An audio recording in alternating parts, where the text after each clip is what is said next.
Well, good evening, everybody. It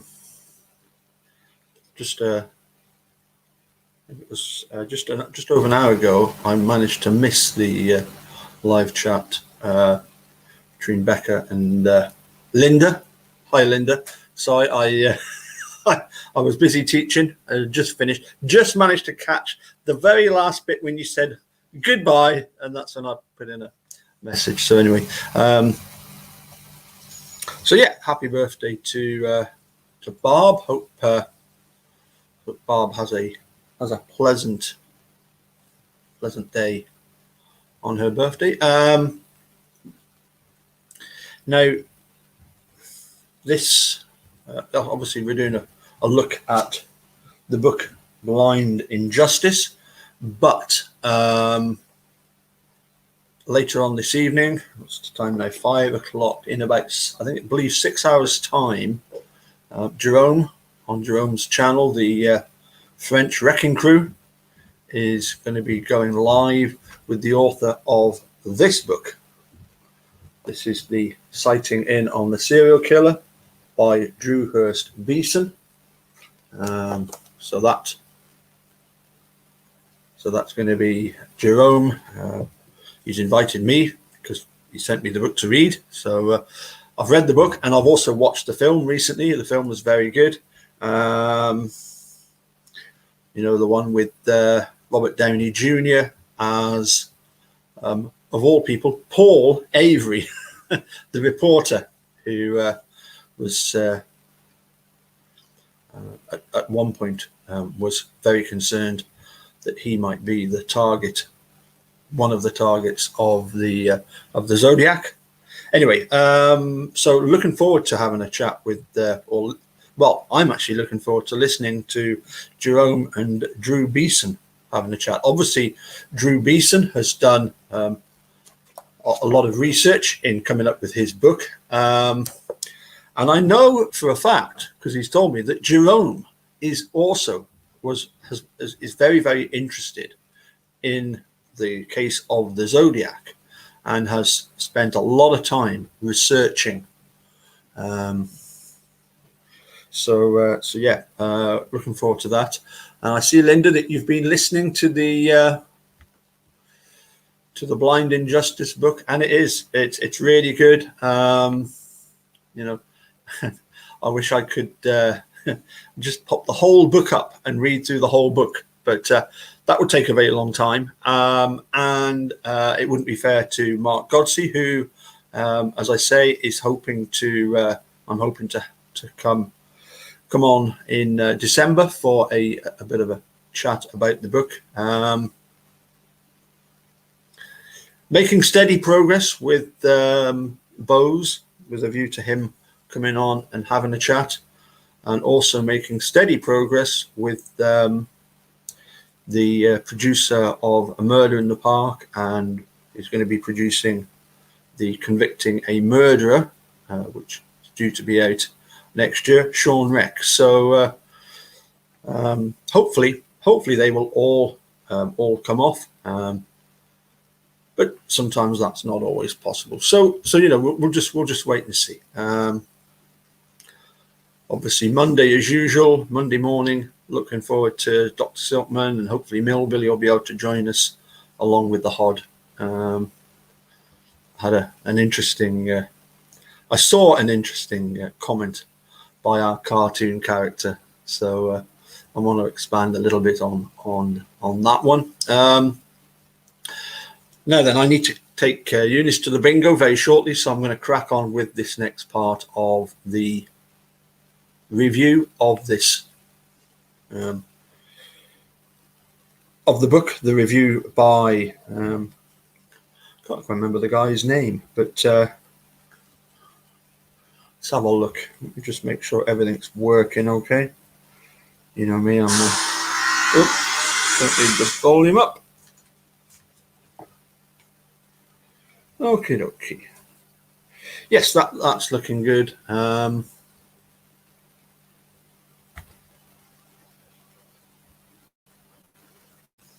We'll have a look at the end and see who the remind ourselves who the author is. It was somebody the third. I remember that much. The last paragraph was available evidence suggests that the system has failed to give effect to the strengthening forensic science report. If this is correct, it is a blind, biased, criminal justice failure of the first order. And of course, it makes it so obvious why Dean and Jerry would want to start up this Center for the Integrity of Forensic Science.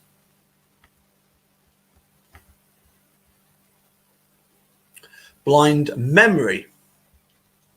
Here, of course, Godsey, to some extent, brings Coles to Newcastle. Newcastle, up on the northeast, 80 miles south of here. There's a whole load of coal mines nearby, and some, I think most are shut down now, but the whole of the northeast was famous for coal mines. So to bring Coles to Newcastle is a bit ridiculous. It's like selling ice to Eskimos. Felix Frankfurter told us in 1927 that the identification of strangers is proverbially untrustworthy. We have known since 1932 that the failure of eyewitnesses to correctly identify the person they saw committing the crime is the most common cause of wrongful convictions. But Godsey's chapter begins with a truly stunning example, complete with a photo of a failed lineup. I don't know quite how they would do that in the Audible book. That would be interesting. Yeah. The rape victim told police that her attacker was stocky with a round face. In the photo of the lineup, we see 5 men, 4 of whom are thin and with thin faces. Indeed, the lineup is so flawed that it should fail due process. But amazingly, despite her description, the victim picked out one of the men who was thin with a thin face. She identified him again in court and, based solely on the identification, John Jerome White served 22 years in prison. The DNA testing that exonerated White showed that the rapist was the only man in the lineup who fit the description. Wow. Actually, just before I go any further, a regular commenter is Murder on Zidane Floor, or we might be going under the name of Better Call Saul. I think that's what he is now. And he asked me about the difference between the books in the Audible version and the printed version. Apparently in the Audible book version, it's slightly longer, but I suppose you miss out on, for example, the odd photograph. Anyway, let's carry on. The error occurred, Mark Godsey believes, because the victim was first given a photo array that included White, but not the actual rapist. She picked White out of the photos and then replaced in her mind the memory of the actual rapist with the memory of White's face. And I think that's true of Penny Bernstein as well. She said that, because of obviously the composite drawing that was, how should we call it? It was traced, for want of a better word, by Jean Couchet. Apparently she doesn't see Gregory Allen's face. This kind of error, we now know, often occurs when the victim makes an initial misidentification, a discovery that should lead to even greater care to create a fair initial lineup or photo array. The rest of the chapter provides an excellent summary of what we know about how memory fails. In part, it fails because we hear and see different facts to begin with. In part, it fails because memory decays over time. In part, it fails because memory is not a videotape of the past, but a reconstruction, or, to use a metaphor developed by memory expert Elizabeth Loftus, our memory is like Wikipedia. We constantly edit our memories subconsciously. And because we are not aware we are altering our memories, we will be far more certain of our memory than we have any right to be. New to me was the idea of selective encoding, where we focus on some aspect of what happens and simply assume the rest of the story fits. Godsey gives an example where a surveillance videotape conclusively proved wrong two eyewitnesses who saw the event from different places and were both certain of their memory, but there were critical gaps in what they saw, and they just filled in the gaps with facts that seemed to fit. I can provide a personal anecdote.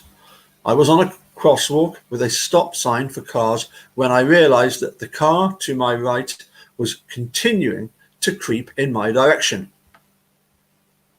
I turned to see the driver was an elderly person, and I slammed the hood of the car with my hand to get his attention.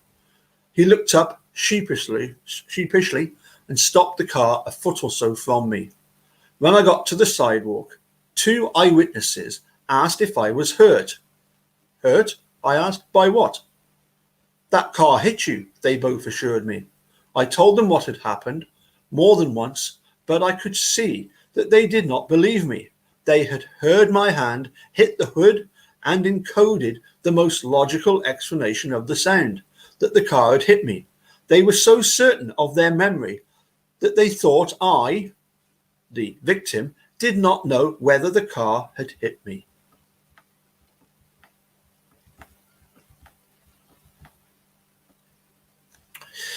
That the police and prosecutors can shape the memory of what happened when they interview witnesses is, of course, the reason not to write down stories that conflict with the state's theory of the case until the witness has, quote, come to Jesus and told the correct story, Godsey writes.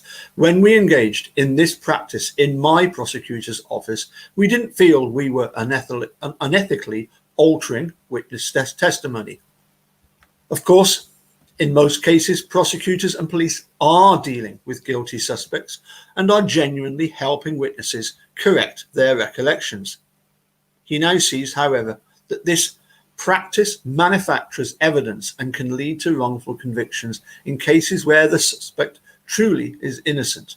More troubling are the accounts of experiments that show memories can be created by techniques that police routinely use in interrogations. In one study, 70% of students were led to believe, falsely, that they had committed a particular crime several years earlier.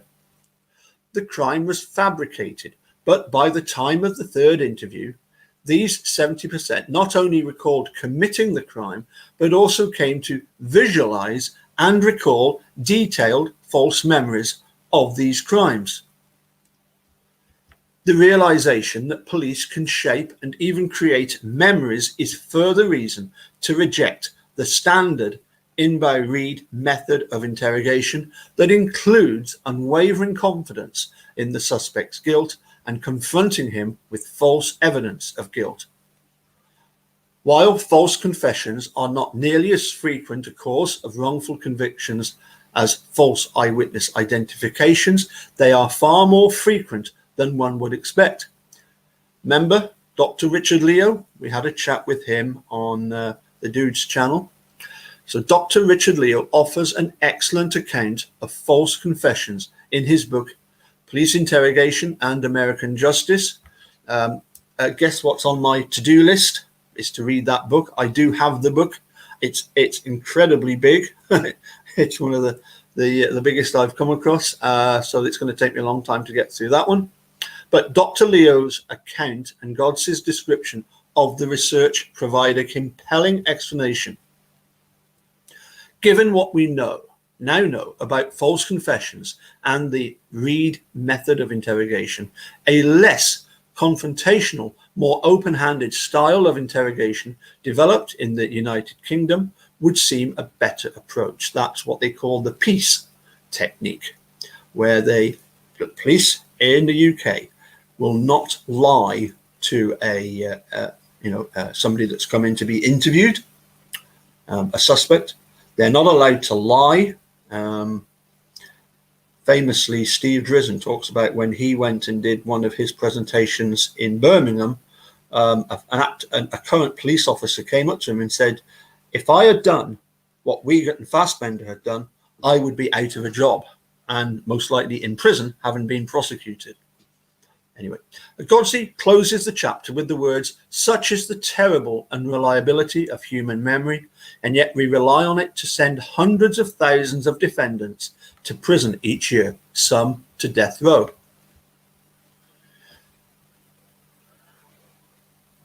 Oh, this is this bit talking about the Godsey Williamson, and that he was part of the I think he was part of the peace development. Anyway, blind intuition. Yes, very good. Humans are generally smug about our abilities, including the ability to tell when others are lying or telling the truth. Police officers are smugger, is that a real word, than average citizens and detectives. And detectives are the smuggest of all. But the evidence to support this smugness is just not there. The TSA spent nearly $1 billion to enhance the ability of TSA screeners to tell which passengers are lying to them.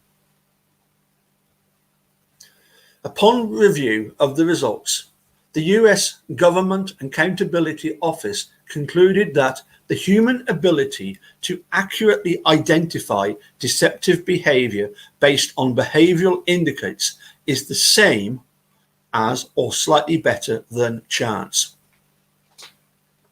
I must admit, it's one of the reasons why I don't tend to go on much about Karen Holbach and her phone call to Calumet County Sheriff's Department. Some people think that there's something very odd about it. As I say, we've discovered that there's no set way of behaving when confronted with that situation. So no, I tend to leave Karen Holbach out of it. Mike Holbach, different story, different animal altogether. Clearly lying, clearly knows. Anyway, carrying on. Congress then abandoned the project after spending nearly $1 billion, abandoned the project and began the search for alternatives. We can spend $1 billion trying to perfect human lie detection and then abandon it as a tool against terrorists, but continue to rely on it to arrest, charge, and convict defendants, some of whom are innocent. And the depth of the arrogance some officers display is staggering. One of the Ohio Innocence Project exonerees, David Ayers, was exonerated after spending 12 years in prison for a murder he did not commit. In 2013, he sued the detectives who arrested him. One of the detectives testified that she had never arrested an innocent person. She believed she was, quote, a human lie detector with no rate of error. She testified that despite the conclusive DNA evidence exonerating Ayers, she was certain that he was guilty.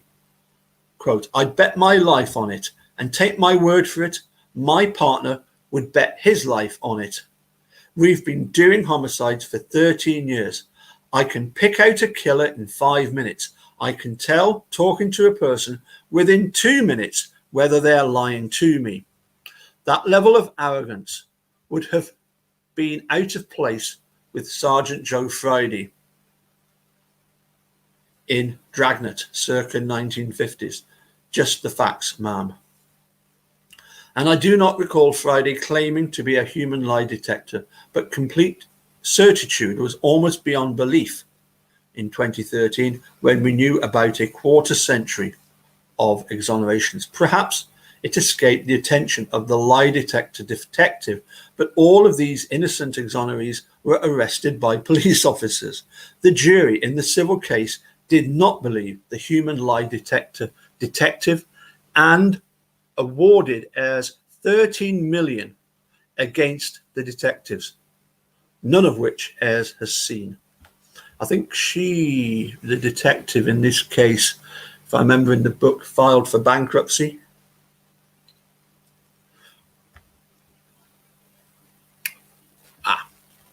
Here we go.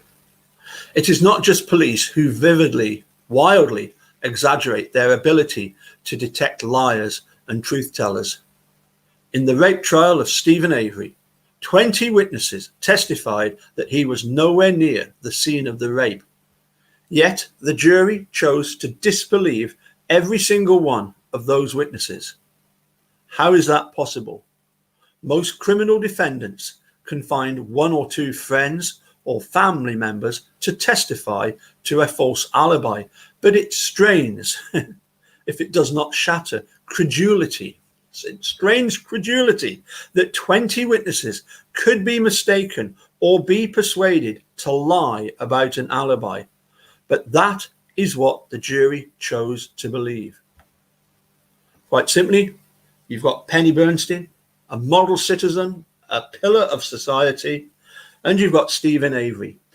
And make no bones about this, Bose, Manitowoc County, they look down on Stephen Avery. Of that, there is no doubt. My readers have undoubtedly noticed a thread running through the various blind categories. Arrogance about the ability of the criminal justice system to find and convict the guilty. This arrogance has been with us for at least a century. In researching one of my books, I read dozens of newspaper stories about police third-degree interrogation methods.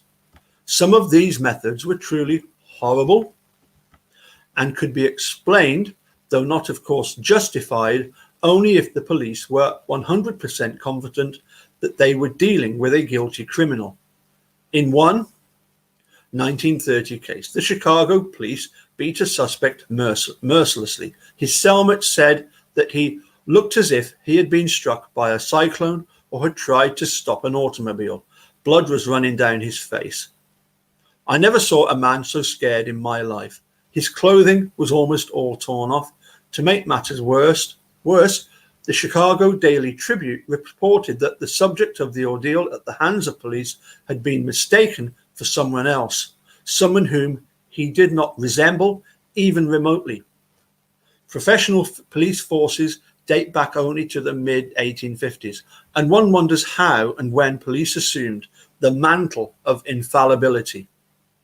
Whenever it happened, the innocence movement has shown what we should have expected all along.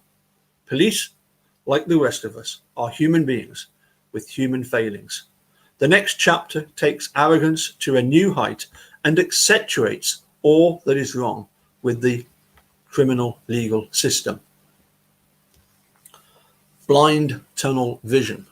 And this is nothing to do with Donald, the trump card of police prosecutorial mistakes is tunnel vision.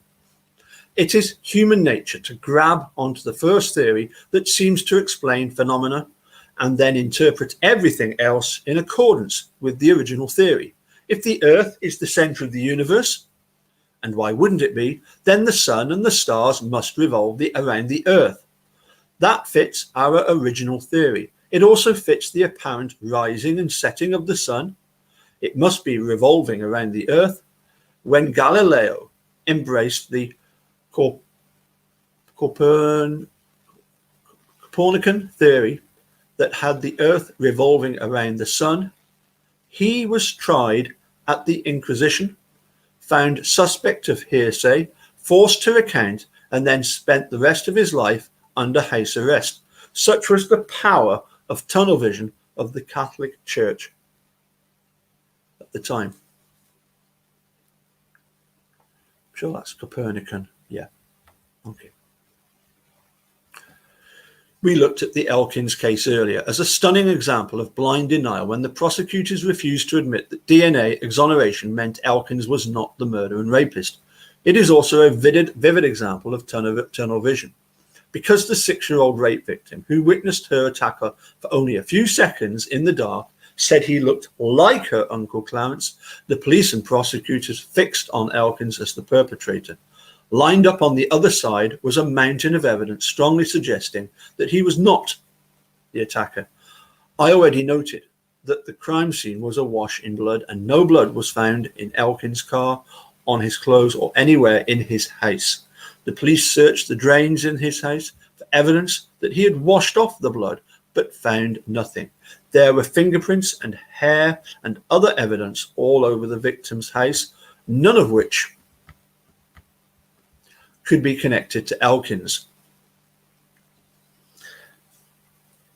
And of course, that's the other thing, isn't it? It's interesting that, if there was all this murdering of Teresa going on in Steve's garage, there would be blood spatter. And one of the things that technicians, proper investigators, go and look for is evidence of attempts to clean up. Let's put it this way. They certainly found no evidence of attempts to clean up the dust, only some bleach used on the floor to try and get rid of the transmission fluid.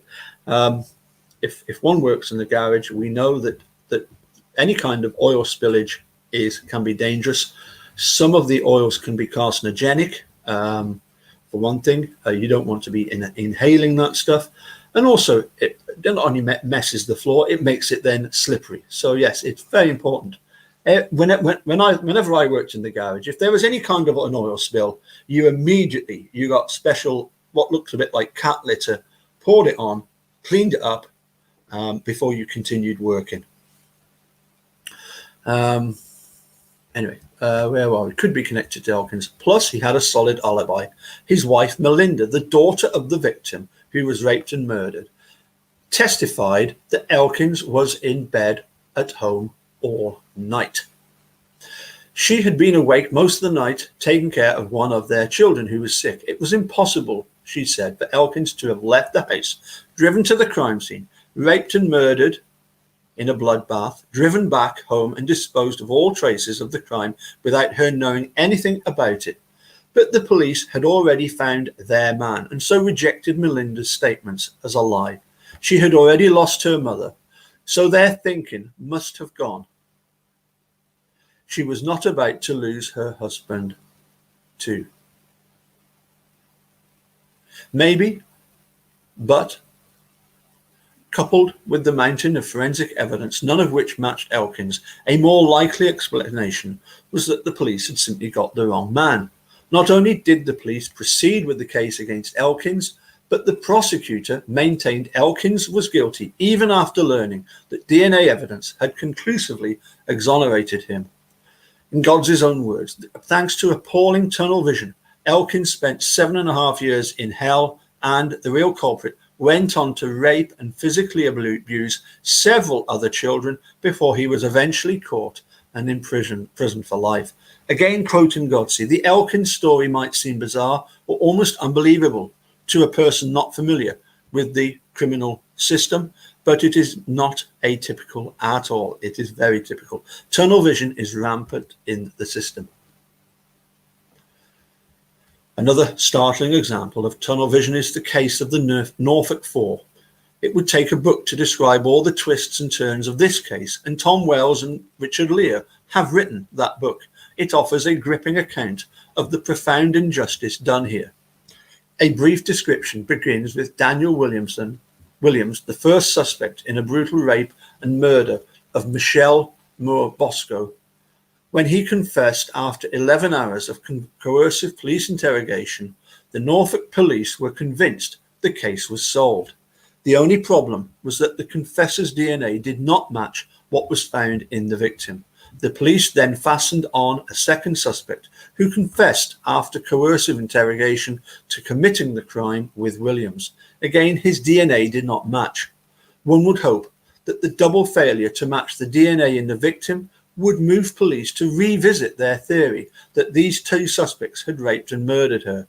But police kept bringing in more men in the hopes of finding a DNA match. Eventually, a dozen men were suspects in what had become a gang rape, even though police initially thought it had been committed by one man. And still no one's DNA matched that found at the scene. After one innocent suspect had pleaded guilty and cases were proceeding against the other three, the real killer rapist was found. In a twist that one would not believe in a novel, Omar Ballard committed his crime in a threatening letter, admitted that this crime in a threatening letter he sent a friend while he was in jail. Ballard threatened to kill his friend like he had killed Michelle. if she did not write him. She went to the police.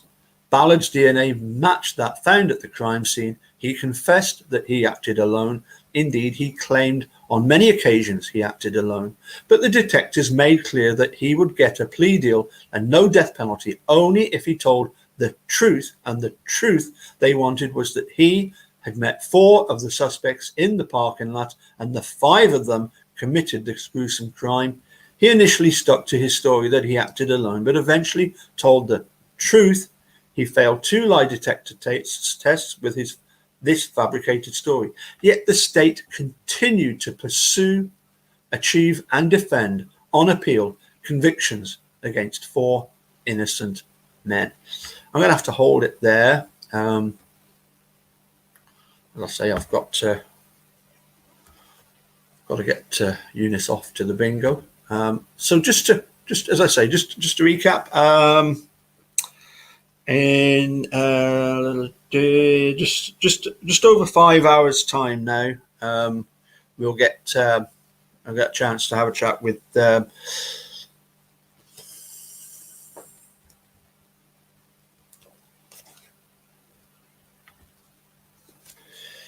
author, Drew Beeson, of the sighting in on the Zodiac Killer, on Jerome's channel. Obviously, that's French Wrecking Crew. In fact, what I'll try and do is put the link in the description below to that live chat coming up later on. Okay, well, thank you all for joining us. Not far to go now to the end of this book review. But I do have to take Eunice to the bingo, and as people often know, there is no peace for the wicked. So I'll catch you all later. Thanks for tuning in. Bye for now.